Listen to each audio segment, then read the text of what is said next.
জীবনের কোন স্তরে আল্লাহর বিধানে যদি কেউ বিশ্বাসী থাকে না, তাহলে আল্লাহর প্রতি তার ঈমান থাকে না, সে আর মুমিন মুসলমান থাকে না। যতক্ষণ পর্যন্ত একটা মানুষ আল্লাহর বিধানে বিশ্বাসী থাকে, ততক্ষণ পর্যন্ত সে মুমিন মুসলমান থাকে। যখন কোনো মানুষ আল্লাহর কোনো বিধানে অবিশ্বাসী হয়ে পড়ে, তখন সে আর মুমিন থাকে না, মুসলমান থাকে না। তবে এখানে একটা কথা অত্যন্ত গুরুত্বের সাথে স্মরণ রাখতে হবে, সেটা হলো আল্লাহর বিধান বিশ্বাস করা আর পালন করা এক কথা নয়। আল্লাহর বিধান বিশ্বাস না করলে ঈমান থাকে না, পালন না করলে ঈমান থাকে কিন্তু গুনাহগার হয়। সত্যের পথ অবলম্বন করুন। KH Islamic media. ইসলামের বিধিবিধানকে মেনে নিয়েই একজন মানুষ মুসলমান হিসাবে গণ্য হয়। এই ইসলামের বিধিবিধানকে কোনো সময় আল্লাহর বিধানও বলা হয়, কোনো সময় কোরআনের বিধানও বলা হয়, কোনো সময় ইসলামের বিধানও বলা হয়, কোনো সময় শরীয়তের বিধানও বলা হয়। হেডিংয়ের বেশ কম, শিরোনামের বেশ কম, মর্ম একই। আল্লাহর বিধান বলতে যা বুঝায়, কোরআনের বিধান বলতে তাই বুঝায়। কোরআনের বিধান বলতে যা বুঝায়, ইসলামের বিধান বলতে তাই বুঝায়। ইসলামের বিধান বলতে যা বুঝায়, শরীয়তের বিধান বলতে তাই বুঝায়। সুতরাং মর্মে কোনো বেশ কম নাই, বেশ কম শুধু শিরোনামে। এই বিধানগুলিকে যখন যেহেতু আল্লাহর পক্ষ থেকে প্রদান করা হয়েছে, এই জন্য বলা হয় আল্লাহর বিধান। কোরআনের মাধ্যমে প্রদান করা হয়েছে, এই জন্য বলা হয় কোরআনের বিধান। ইসলাম ধর্মাবলম্বীদের জন্য প্রদান করা হয়েছে, এই জন্য বলা হয় ইসলামের বিধান। এই বিধানগুলিকেই একটি কোনো সময় আল্লাহর বিধান বলা হয়, কোনো সময় কোরআনের বিধান বলা হয়, কোনো সময় ইসলামের বিধান বলা হয়, কোনো সময় শরীয়তের বিধান বলা হয়। বুঝে থাকলে বলেন তো, অর্থের ব্যবধান না শব্দের ব্যবধান? শব্দের ব্যবধান। কেন বলে দিলাম? অনেকের ইতস্তত হয়, সন্দেহর সৃষ্টি হয়, আল্লাহর বিধান কোনগুলি আর ইসলামের বিধান কোনগুলি, কোরআনের বিধান কোনটা আর শরীয়তের বিধান কোনটা? সবগুলি এক, আল্লাহর পক্ষ থেকে দেওয়া হয়েছে, এই জন্য আল্লাহর বিধান বলা। কোরআনের মাধ্যমে দেওয়া হয়েছে, এই জন্য কোরআনের বিধান বলা। ইসলাম ধর্মাবলম্বীদের জন্য দেওয়া হয়েছে, এই জন্য ইসলামের বিধান বলা হয়। কাজেই শব্দের ব্যবধানে যেন আমাদের কোনো সময় সন্দেহ না জাগে যে আল্লাহর বিধান কোনগুলি আর ইসলামের বিধান কোনগুলি।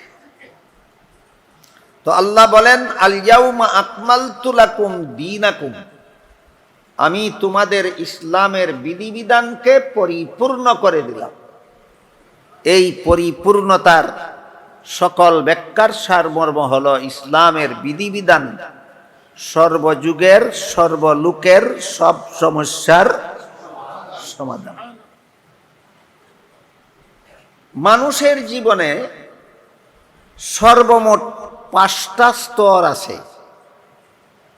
একটা হলো ব্যক্তি জীবন, একটা হলো পারিবারিক জীবন, একটা হলো সামাজিক জীবন, একটা হলো রাষ্ট্রীয় জীবন, আর একটা হলো আন্তর্জাতিক জীবন।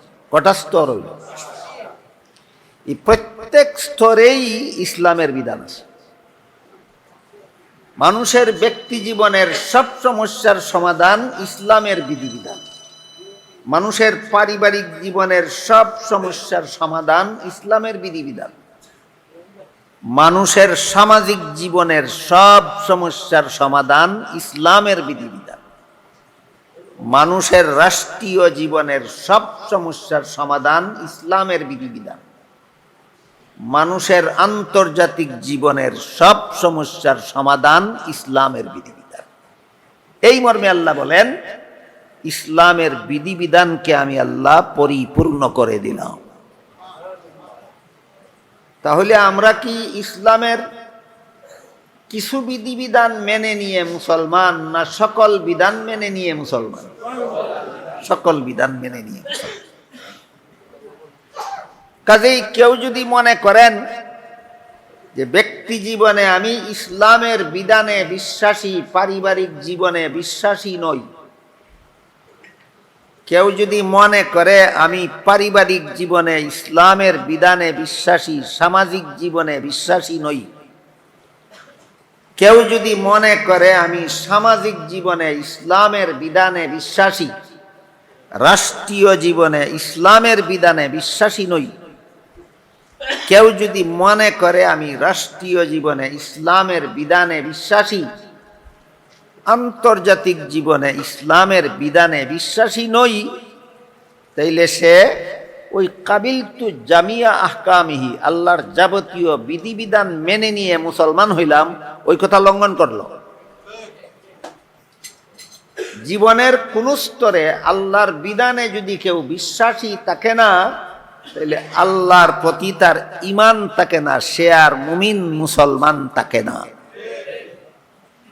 যতক্ষণ পর্যন্ত একটা মানুষ আল্লাহর বিধানে বিশ্বাসী থাকে, ততক্ষণ পর্যন্ত সে মুমিন মুসলমান থাকে। যখন কোনো মানুষ আল্লাহর কোনো বিধানে অবিশ্বাসী হয়ে পড়ে, তখন সে আর মুমিন থাকে না, মুসলমান থাকে না। তবে এখানে একটা কথা অত্যন্ত গুরুত্বের সাথে স্মরণ রাখতে হবে, সেটা হলো আল্লাহর বিধান বিশ্বাস করা আর পালন করা এক কথা নয়। আল্লাহর বিধান বিশ্বাস না করলে ঈমান থাকে না, পালন না করলে ঈমান থাকে কিন্তু গুনাহগার হয়। যেমন আল্লাহর বিধানে দৈনিক 5 বেলা নামাজ পড়া ফরজ, এটা আল্লাহর বিধান। এ মর্মে আল্লাহ কোরআনে বলেছেন, ইন্নাস সালাতা কানাত আলাল মুমিনিনা কিতাবাম মাওকুতা, নিশ্চয়ই নির্ধারিত সময়ে নামাজ পড়া আল্লাহর বিধানে ফরজ। এই জন্য আমরা সমস্ত মুসলমানেরা দৈনিক 5 বেলার নামাজ ফরজ একথা বিশ্বাস করি।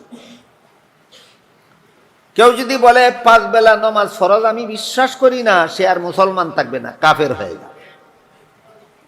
কিন্তু আমার মনে হয় বর্তমান সমাজের বেশিরভাগ মুসলমান 5 বেলার নামাজ ফরজ বিশ্বাস করে কিন্তু পড়ে না।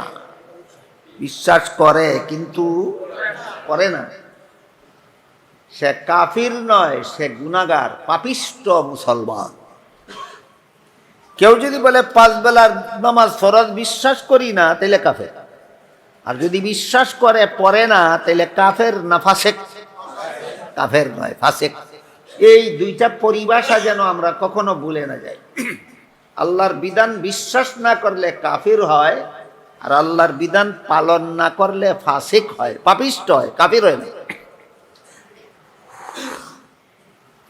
তবে পালনকারীদের ঈমান আর লঙ্ঘনকারীদের ঈমানের পাওয়ারে বেশ কম আছে। আল্লাহর বিধান যারা বিশ্বাসও করে পালনও করে, তাদের ঈমান হলো ফ্রেশ ব্যাটারির মতো। আর আল্লাহর বিধান যারা বিশ্বাস করে পালন করে না, তাদের ঈমান হলো ফিউজ ব্যাটারি। একটা ফ্রেশ ব্যাটারি, একটা ফিউজ ব্যাটারি, পাওয়ারে বেশ কম আছে কিনা এরকম।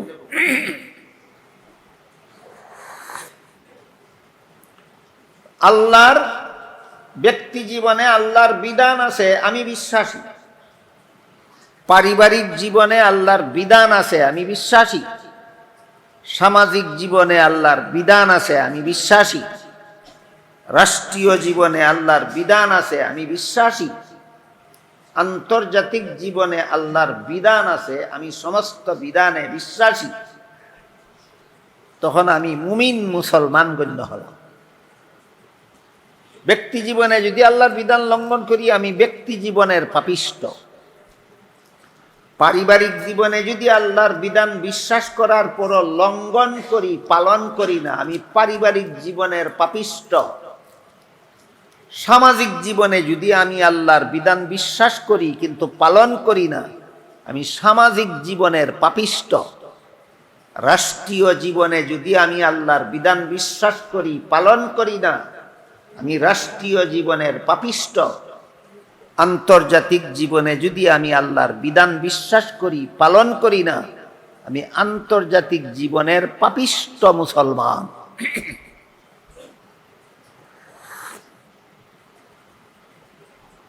এখন আমি আগে আপনাদের কাছে জানতে চাই, আপনারা কি পাপ মুক্ত মুসলমান হতে চান না পাপিষ্ট মুসলমান হতে চান? তাহলে আল্লাহর বিধান বিশ্বাসও করা লাগবে, পালন বিশ্বাসও করা লাগবে, পালনও করা লাগবে। জীবনের কত স্তরে? 5টা স্তরে। জীবনের কত স্তরে? ব্যক্তি জীবন, পারিবারিক জীবন, সামাজিক জীবন, রাষ্ট্রীয় জীবন, আন্তর্জাতিক। প্রত্যেকটা জীবনের প্রতিটি স্তরে যে আল্লাহর বিধান আছে এর কিছু উদাহরণ আমি আপনাদের সামনে তুলে দেব।